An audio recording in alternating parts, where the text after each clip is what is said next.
APBN merupakan instrumen untuk mewujudkan amanat konstitusi yang telah disampaikan Bapak Presiden dari mulai pembukaan Undang-Undang Negara, Undang-Undang Dasar Negara, kemudian pasal 33 ayat 1, 2, 3, 4, halaman 4 langsung, dan Akta Cita. Kinerja ekspor kita membaik. Kalau kita lihat neraca perdagangan kita surplusnya naik 44,8% dibandingkan periode yang sama tahun lalu. Tentu kita nanti melihat bagaimana tarif resiprokal dari Amerika Serikat. Namun kalau kita lihat di sebelah kiri samping Indonesia 19, beberapa negara itu mendapatkan tarif yang lebih tinggi. India untuk sementara 26%, Tiongkok 55%, Meksiko 30%, dan Vietnam 20%. Ini tentu memberi harapan bagi kita untuk bisa menavigasi situasi yang memang sangat tidak pasti. Pak Menko tadi juga sudah menyampaikan dan Bapak Presiden juga menyampaikan di dalam pidatonya mengenai tingkat pengangguran yang menurun dan tingkat kemiskinan yang menurun terendah dalam histori Republik Indonesia, yaitu di 48,4% untuk tingkat kemiskinan dan tingkat pengangguran di 4,76%. Tambahan lapangan kerja baru di tahun 2025 ini adalah 3.590.000, sedangkan tahun lalu di 3.550.000. Jadi ada kenaikan tambahan lapangan kerja yang terjadi tahun 2025 ini. Kami langsung ke APBN dengan 8 agenda yang tadi sudah disampaikan Bapak Presiden dan juga diulang oleh Pak Menko. Ada 8 agenda prioritas: ketahanan pangan, ketahanan energi, makan bergizi gratis, program pendidikan, program kesehatan, pembangunan desa koperasi UMKM, pertahanan semesta, dan akselerasi investasi. Di dalam tayangan ini lebih detail dari yang tadi disampaikan Bapak Presiden yang sudah menyampaikan per topik. Pertama, anggaran ketahanan pangan yang tadi disebutkan Bapak Presiden 164,4 triliun. Ini kalau kita bagi alokasinya berdasarkan sisi produksi termasuk petani, alsintan, pupuk, dan bendungan irigasi, ada 114 triliun sendiri. Ini untuk mendukung sisi produksi, mulai dari subsidi pupuk 9,62 juta ton, itu 46,9 triliun, cetak sawah 19,7 triliun, bantuan alsintan, bendungan 15 unit, dan irigasi 104.000 hektar, itu 12 triliun rupiah. Kemudian bantuan benih, kampung nelayan, dan DAK dan dana desa yang berhubungan dengan ketahanan pangan itu ada 12,2 triliun rupiah. Nah, untuk ketahanan pangan yang mendukung sisi konsumsi yaitu masyarakat, kalau itu produksi adalah petani nelayan dan berbagai infrastrukturnya, untuk masyarakat agar bisa menikmati harga pangan yang terjangkau, ada bantuan kerawanan pangan, ada gerakan pangan murah, dan stabilisasi pasokan harga pangan atau SPHP 5,8 triliun. Sedangkan di sisi perantara yaitu distribusi dan cadangan pangan, kita mengalokasikan 29,9 triliun. Ini dari mulai rantai distribusinya, sarana prasarana di pelabuhan, perikanan terutama untuk nelayan, dan cadangan pangan untuk bulog terutama untuk menjaga beras dan gabah 3 juta ton, itu anggarannya 22,7 triliun rupiah. Untuk anggaran pendidikan 757 triliun yang tadi disampaikan Bapak Presiden, kalau kita bagi menjadi 3 di dalam ekosistem, yaitu yang diterima oleh murid, siswa dalam hal ini, dan mahasiswa, itu 401 triliun sendiri. Dalam bentuk apa? Dari mulai beasiswa bidik misi, beasiswa LPDP, pengiriman untuk kartu atau program Indonesia Pintar, dan juga makan bergizi gratis. Untuk yang benefitnya diterima oleh guru dan dosen dan tenaga kependidikan itu 178,7 triliun. Ini untuk tunjangan profesi guru, baik yang PNS itu ada 68,7 triliun sendiri, dan yang non PNS nanti Pak Mendikdasmen bisa menyampaikan, mereka yang sudah bersertifikat mendapatkan TPG meskipun bukan ASN, itu ada 19,2 triliun sendiri untuk 754.747 guru. Kemudian juga ada tenaga pendidikan TPD non PNS pun juga mendapatkan 3,2 triliun yang dosen untuk dosen ya 80 dan dosen PNS dalam hal ini 82,9 triliun sendiri. Itu untuk pengajarnya. Yang ketiga adalah sarana prasarana sekolah dan kampus 150 triliun. Itu dari mulai rehabilitasi sekolah, dalam hal ini sekolah rakyat ada anggarannya tahun depan akan mencapai 24,9 triliun. Ini yang Bapak Presiden sampaikan 100 beroperasi, 100 dibangun baru. Bantuan operasi sekolah untuk sekolah-sekolah yang lain itu 64,3 triliun. BOP untuk PAUD itu 5,1 triliun, renovasi sekolah dan madrasah, ini Pak Mendikdasmen nanti bisa menjelaskan, anggarannya 22,5 triliun, ini lebih naik sedikit dibandingkan tahun ini. Kemudian biaya operasi perguruan tinggi 9,4 triliun, dan tadi Bapak Presiden menjelaskan mengenai sekolah unggulan, ada anggaran 3 triliun di 9 lokasi. Untuk anggaran kesehatan 244 triliun, tadi Menkes akan bisa menjelaskan, ini kita bagi menjadi yang membantu layanan kesehatan masyarakat, jadi masyarakat bisa mendapatkan akses, dan juga untuk operasi dari layanan kesehatan.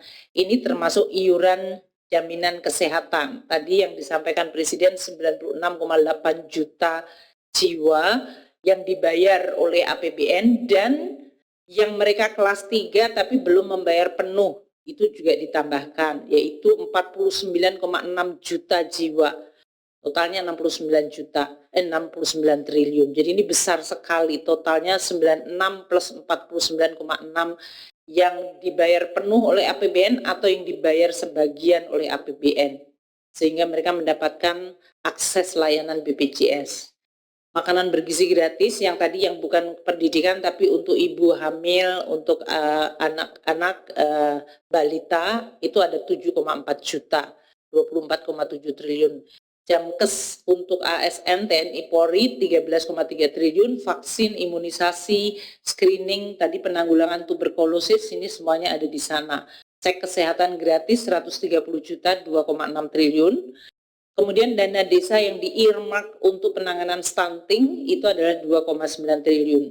Dan pembinaan 100 HPK untuk keluarga dengan baduta sebanyak 93,8 ribu keluarga.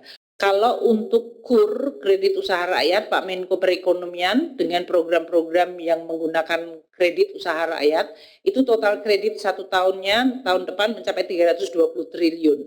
Subsidi bunganya akan mencapai 36,5 triliun rupiah. Dana desa ada 60,6 triliun yang dipakai juga untuk pembangunan desa dan sebagai penumpang untuk pembangunan koperasi merah putih desa. Dalam hal ini Kemenkuyu akan meletakkan dana, menaruh dananya di Himbara. Jadi walaupun Bapak Presiden mengatakan koperasi akan mendapatkan pinjaman dari Himbara, tapi itu dananya berasal dari pemerintah, 83 triliun kami akan letakkan di sana, yang nanti dipakai untuk akses para koperasi tadi untuk meminjam. Kemudian ada untuk kementerian lembaga, untuk koperasi UMKM dan yang lain-lain itu 1,7 triliun. Sedangkan, jadi dalam hal ini kami membangun dari desa itu melalui berbagai jalur atau anggaran. Untuk anggaran ketahanan energi ini cukup besar, 402,4. Sebagian cukup besar adalah untuk subsidi energi. Tapi disampaikan oleh Bapak Presiden tadi ada insentif perpajakan dan untuk energi baru dan terbarukan. Itu cukup signifikan, 37,5 triliun dan subsidi dan insentif perpajakannya 16,7 triliun. Infrastruktur dari sisi energi seperti pipa gas itu ada 4,5 triliun, listrik desa ini yang disampaikan Menteri ESDM itu kita anggarkan 5 triliun tadi berdasarkan lokasi dan kemajuan. Ini yang masuk di dalam anggaran ketahanan selain subsidi kompensasi untuk BBM dan listrik maupun berbagai hal yang sifatnya adalah pembangunan baru. Untuk Perlinsos, perlindungan sosial ada 508,2 triliun.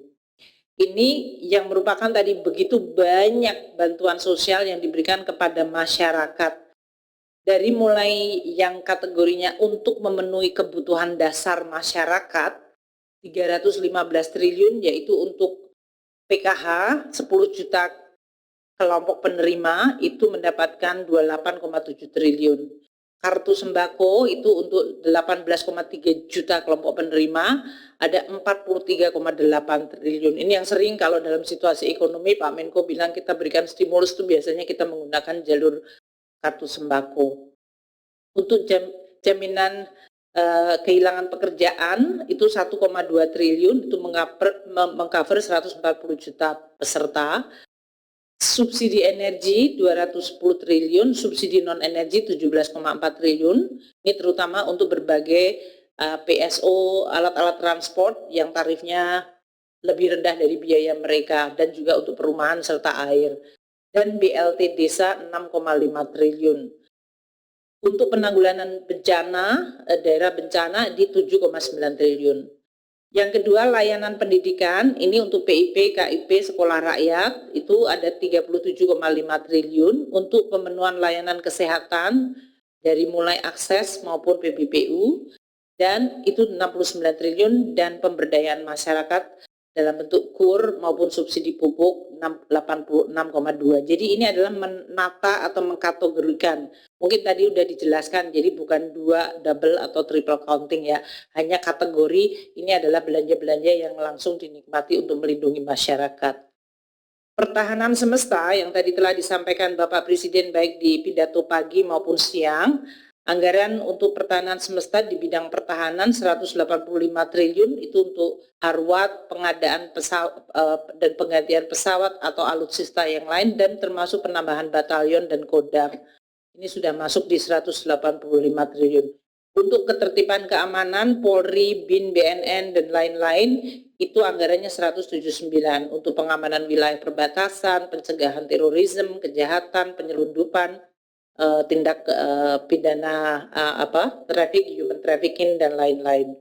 Untuk bidang hukum, di mana kejaksaan, HAM, peradilan, termasuk dalam hal ini Mahkamah Agung dan seluruh peradilan di Indonesia, anggaran totalnya 60,4 triliun. Dari sisi investasi, tadi Bapak Presiden menyampaikan dan mengindikasikan tidak semuanya harus tergantung dari APBN, tapi APBN menjadi katalis dan sering membantu. Nah, nanti Pak Rozan barangkali yang akan banyak menjelaskan, tapi untuk mencapai 5,4% pertumbuhan kita tahun 2026 dibutuhkan 7.450 triliun dari total investment di dalam GDP kita, di mana 720 yang warnanya pink itu yang di tengah itu adalah Danantara, sedangkan yang lain adalah dari sisi swasta 6.200 dan APBN di 530. Investasi untuk program 3 juta rumah yang tadi disampaikan Bapak Presiden dari APBN itu 57,7 triliun. Dalam bentuk FLPP tadi untuk fasilitas likuiditas pembiayaan perumahan mencapai 33,5 triliun, kemudian kita masih blending dengan SMF 6,6 triliun, itu untuk membiayai pembelian rumah untuk masyarakat berpendapatan rendah. Kemudian dari Kementerian Perumahan juga diberikan SBK SBUM, itu adalah bantuan untuk uang muka 5,6 triliun. Kemudian BSBS itu adalah Kementerian Perumahan memiliki program untuk memberikan langsung kepada rumah yang perlu di-upgrade terutama dari kelompok miskin dengan pembangunan swadaya. Targetnya tahun 2026 373.939 rumah. Anggarannya naik cukup tajam 8,6 triliun dari tahun ini yang 1,4 triliun. Kemudian KUR kontraktor yang sudah diumumkan Pak Menko dengan kami dan juga Pak Menteri Perumahan, itu untuk UMKM yang bisa mendapatkan akses hingga 20 miliar untuk kontraktor perumahan. Itu juga sudah dikeluarkan aturan PMK-nya. Dan kami masih memberikan insentif fiskal yaitu untuk rumah-rumah komersial yang sampai dengan 2 miliar seperti yang dilaksanakan pada tahun ini. Ini untuk menstimulir demand side-nya maupun dari sisi supply atau production dan konstruksi rumahnya. APBN 2026 tetap dijaga sehat. Bapak Presiden bahkan tadi menyampaikan kita harus tetap menjaga APBN. Kalau kita lihat postur halaman 20 dari sisi pagu belanjanya, belanja kementerian lembaga akan mencapai 1.498,3 triliun. Operasi pemerintah, yang ini yang sering Bapak Presiden minta untuk dilihat efisiensi, kebutuhan minimum pemerintah itu 564 triliun. Sedangkan belanja-belanja prioritas yang Bapak Presiden sampaikan tadi, baik untuk membantu orang miskin, melindungi kelompok rentan, maupun memberikan bantuan dan juga di bidang pendidikan kesehatan, itu mencapai 934 triliun sendiri. Ini adalah belanja-belanja yang sudah menjadi priority Presiden, semuanya sudah masuk di dalam 1.498. Masih ada belanja non-kementerian termasuk diskresi Presiden. Ini termasuk impres jalan dan impres bendungan yang nanti banyak akan menjadi sesuatu sarana atau alat Presiden untuk bisa meyakinkan bahwa daerah-daerah tertentu yang memang perlu bantuan dari sisi pembangunan jalan itu bisa dilaksanakan. Itu total belanja non-KL selain diskresi Presiden juga untuk subsidi itu ditaruhnya di non-KL, kompensasi terutama untuk energi, dan juga untuk belanja-belanja mandatori seperti pembayaran pensiun, pembayaran bunga utang, dan penanggulangan bencana mencapai 1.638. Belanja pemerintah pusat ya yang 1.498 tadi plus yang di BUN sebetulnya yang langsung dinikmati masyarakat di masing-masing daerah. Kan ini sering sekarang beberapa pemerintah daerah menyampaikan, oh kami membutuhkan untuk membantu masyarakatnya. Masyarakatnya banyak mendapatkan bantuan juga langsung dari pemerintah pusat. Makanya Presiden tadi di dalam pidatonya juga menyampaikan belanja pusat dan daerah harus menjadi satu arah. Itu 1.376,9 triliun sendiri. Ini artinya walaupun pusat yang belanja, yang menikmati adalah rakyat atau masyarakat di daerah-daerah.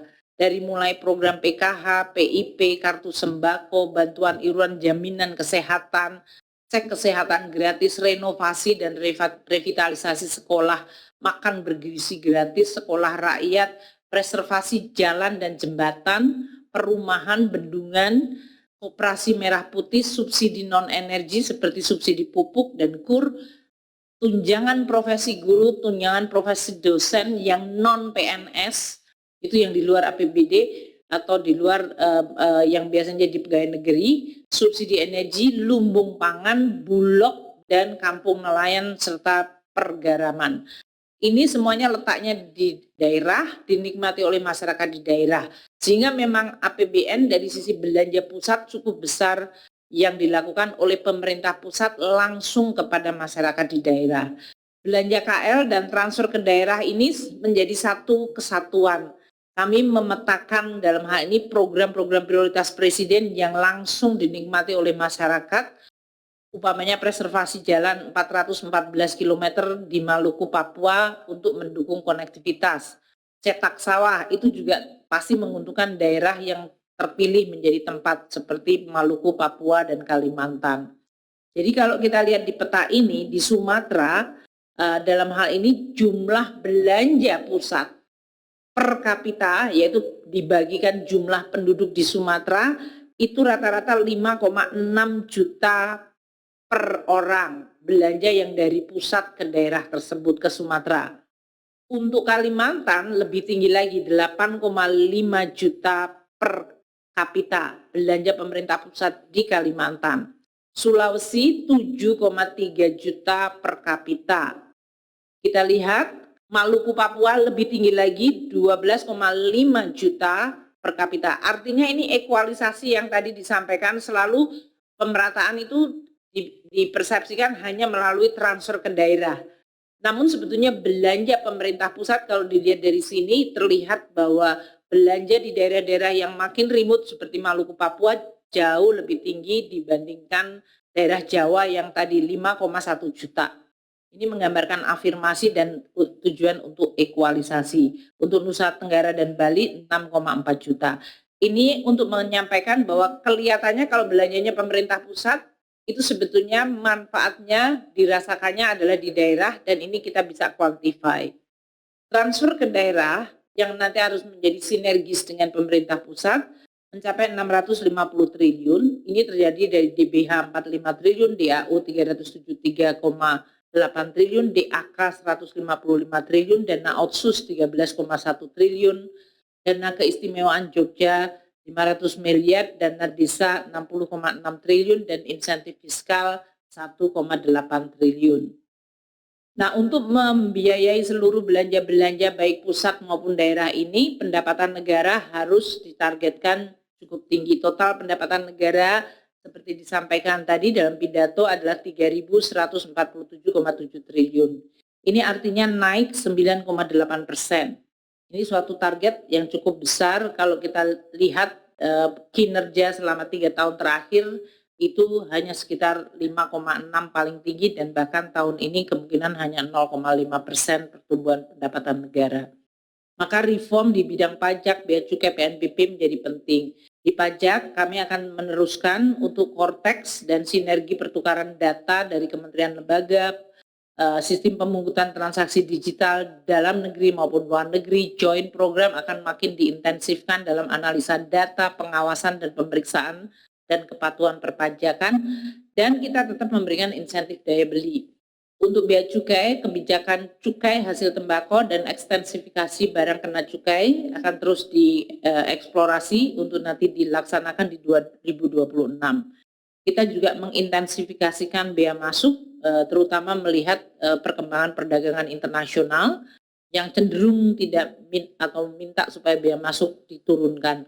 Sedangkan kebijakan bea keluar dengan hilirisasi sudah terjadi, maka banyak bea keluar juga akan hilang karena mereka sudah jadi input dari banyak pabrik smelter.